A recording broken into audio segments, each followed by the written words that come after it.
Dr. Oyinkansola Jinadu, and I am the board secretary for the Yorubà Cultural Center Dallas Incorporated. That is our official name to operate, but everybody is soon or now knows us as the Yorubà Cultural Center. And we are a non-profit organization that was established to promote primarily the Yoruba language, promote the Yoruba culture and arts and heritage. So we have a total of 9 programs, and we have committee chairs and board members who oversee all of these programs. Wow, Yes. wow. So you are Dr. I know her as Dr. OJ, but who are you outside of the Yorubà Cultural Center? Outside of the Yorubà Cultural Center, Dr. O is a mom, she is an entrepreneur, and she's a philanthropist as well, and an educator. So basically, my business as an entrepreneur allows me to serve my clients in the med, spa, and beauty industry. And it also allows me as an educator, having over several years of teaching experience with Dallas ISD and having an actual teaching license, I'm able, I went further after leaving that profession to establish HD Pro Global Beauty Institute and Body Med Spa. So we train and certify individuals within the industry. And there you have it. Yeah, and then we also advocate on the other side of philanthropy. Aside from the Yorubà Cultural Center, we advocate for youth and families to live beyond domestic violence through the Honey Drops Foundation platform, and just basically just finding ways to serve the community in whatever capacity I'm able to. So y'all see right here, we're live and we are recording. This woman does it all. I call her a friend, I call her a sister, and she does it all. So I'm going to ask you a few questions Yes, because ma'am. we are live, and of course my audience are mostly African Americans. So I do Yes. want to talk about the Yoruba culture because I know right now it's trending. You know, even in the American songs, R&B, Beyonce is a little, you know, she mentions some of Yeah, them. everyone is trying to piggyback off of our culture, and that's why we have to take ownership and tell the story the proper way. We have to educate the world about us the way they need to be educated. We want to tell authentic African stories. We want to tell authentic African history. We're not looking to monetize it as a lot of people are doing right now. We are looking to really raise the flag and help our children. This is really about the next generation, so that the culture is not lost in translation. I know a lot of African Americans, due to the Black Lives Matter movement getting so strong right now, are looking for a place of identity to understand where they come from. And we are an organization that will be able to offer that to them through language, through arts and heritage, through philanthropy, helping young folks gain scholarship. We're going to be doing the first scholarship awards this Saturday. Wow. So we already have college aspirants who are going to college, who already have an admission to come and receive a check from the organization. And we're just a few months old. So imagine what we can do once we have more community input, community support to do more. And this is what it's all about. Like Yes. Dr. OJ said, it's about the generation to come. And especially, you know, we're bringing African Americans and Africans together, because I always say that we're the same people separated by time. Yes, we are. And there's no difference between, I've often been asked this question, and it used to upset me initially. A couple of years ago, when some of my African American friends would ask me, why did you guys leave us behind? Why? We didn't leave you behind. We were in Africa dealing with our African issues. But the good thing is we're here now, even though you guys didn't have a choice in being brought over here. Now I understood what that meant. African Americans never had a choice in being brought over here. I have a choice, and I chose to migrate to the United States. And being over here has afforded me the opportunity to get more education. And I am giving back. So that's what this is about. And I really empathize, and I never ever take it for granted what all of our African American brothers and sisters have been through. I don't undermine it in any way. In fact, now being more educated and being more aware, I have a higher respect and regard for the struggles of African Americans. And that's why championing this organization means a lot to me, because it means that I can be a little part of a solution to provide a safe place for African Americans to learn about the real African culture. Yoruba language is the largest group of Africans in the world, everywhere you go. Either way you chop it up, we have the largest influence. We are the highest educated people in the world. So, and I'm not saying that to boast, but to tell you that we also are the most mindful people who always look to giving back, paying it forward, investing in legacy for our kids. And our kids, I mean African kids and African American kids, because they need to know their roots. They need to know where their identity is from.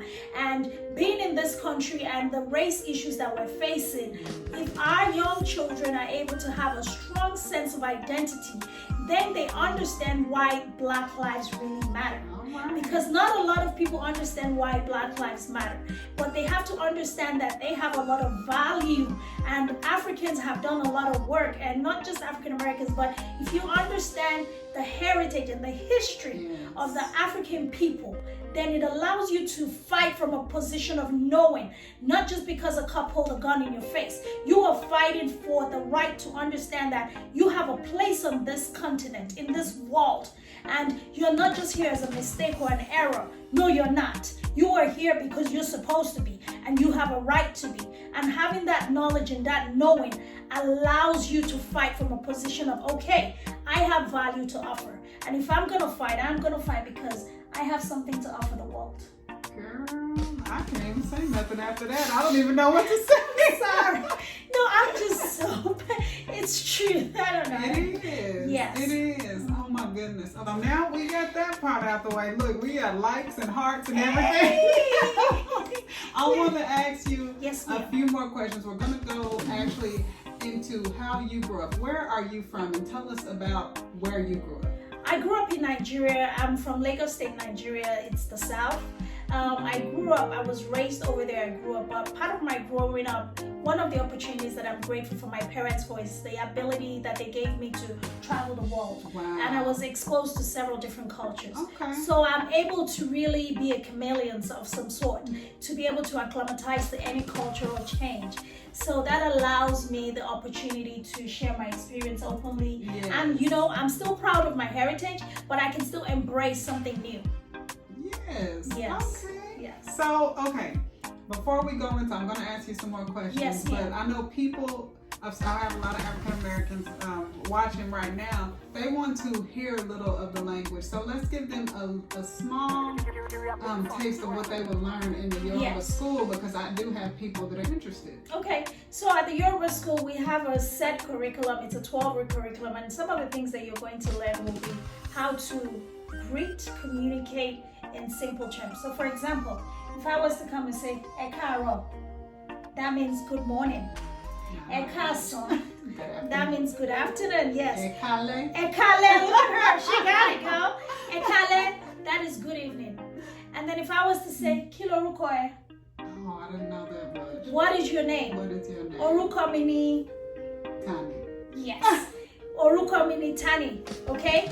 So you're going to be able to learn some of those simple communication phrases and sentences. It's going to be on a beginner level, definitely, because we want to make sure that we start you off with the basics. So it's going to be learning the alphabets, like A, B, C. Yes, you learn the alphabets from A to Z. It's like A, B, D. You know, there's a way that we pronounce it that we're going to teach you side by side with the English translation. So you're going to learn the numbers as well. Ọ̀kan, èjì, ẹ̀ta, ẹ̀rin, àrún, ẹ̀fà, èje. That is 1, 2, 3, and on and on and on, and things like that. So, and of course, you're also going to learn about the foods, you know. Ooh, we're going we're going to learn about the foods. You're going to learn certain etiquettes of the Yoruba culture, how we greet our elders.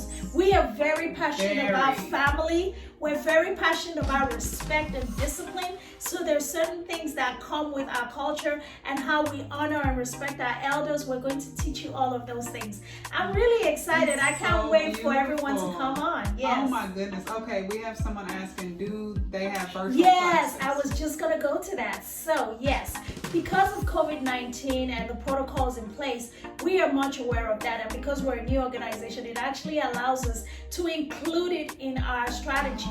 So we have virtual classes. And once we do go live in about 2 weeks, because the goal was to start the classes beginning of August, but we've kind of pushed it back a little, we'll be offering Zoom lessons. So you're going to get to see my face and the faces of some of our other instructors, and we're going to do Zoom classes. So if you're interested in paying for, you can go on the website to register, which is yorubacenter.org. yorubacenter.org. Now, we ask for you to pay for the classes because we are a publicly funded organization. So once your registration is complete and we receive that, then we will respond to you as far as the type of class you want to attend. You will have the option to wait for us to do the on-site classes, or you will have the option to start earlier with the Zoom classes. So yes, virtual classes are available. And I will be attending classes as well. Yeah. I will be good. So I'm right along with everybody else, even though, I'm very familiar with the culture. I married into the culture 3 years ago. So that's my personal connection with the culture. So I still attend the Redeemed Church, which is tell us about the Redeemed Church. That's one of the African churches. We have several different denominations of churches, just like the United States. Yes. So Redeemed Church of Christ is one of the African churches. One of the largest ones.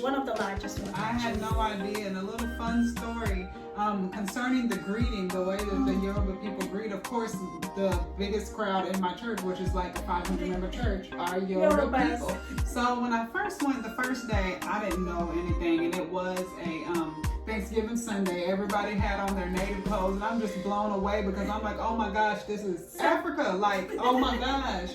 I was actually blown to tears. That's a whole nother story. But about the greeting part, when we were leaving, everybody would shake the pastor's hands, and I noticed all the women were curtsying. Yeah, a little bit. And I'm like, okay, I didn't know what it was, but I did it too. I didn't want to be disrespectful, so I did it too. And then when we had went with my husband at the time to his aunt's house, and we had someone from Nigeria who had come, and she was a little younger than the aunt, and I noticed that she went all the kneel to the floor, touched her knee to the floor. My kids actually, the men prostrate and the women kneel. Yes, so it's the curtsy is kind of like just a modified version. You're supposed to kneel down and greet and all of that stuff. So I actually took that, and since I'm around more Yoruba people than even American, switching back and forth is so funny because every time I greet somebody, I'm now curtsy. She does it all the time, and I'm like, I saw her do it this morning, and I'm like, okay. I'm just used to it. Okay, she is really getting with the program, but that is amazing. Yes. I appreciate the fact that you're truly embracing the culture and you're staying true to it, and you're not doing it because you're made to do it. You're doing it because you absolutely love to do it. I love it. Yes. It's an honor, because like I said, due to science, we can trace our roots, but actually having that personal connection, I find that to be just, I feel blessed. I love my African American culture. I'm so proud of my people, but I know our history goes beyond that boat, goes over the ocean. So just to have that connection to Mother Africa, Mama Africa is like, I don't take it for granted. Yes, you can, and I really empathize with, once again, I really empathize with a lot of our African American brothers and sisters out there. Just know this, nobody left you behind, but even though you didn't have a choice to be here, but you're here now. And I'll say this to encourage everyone who is watching or might get to watch this. Make the best of the time or the life that you have right now, because the past is gone. Yes, we can't forget history, but we also cannot forget the future that's coming. And what we do today is going to impact what tomorrow turns out to be like. So let's make the best of today. Make the best of today. And that's it for our recording.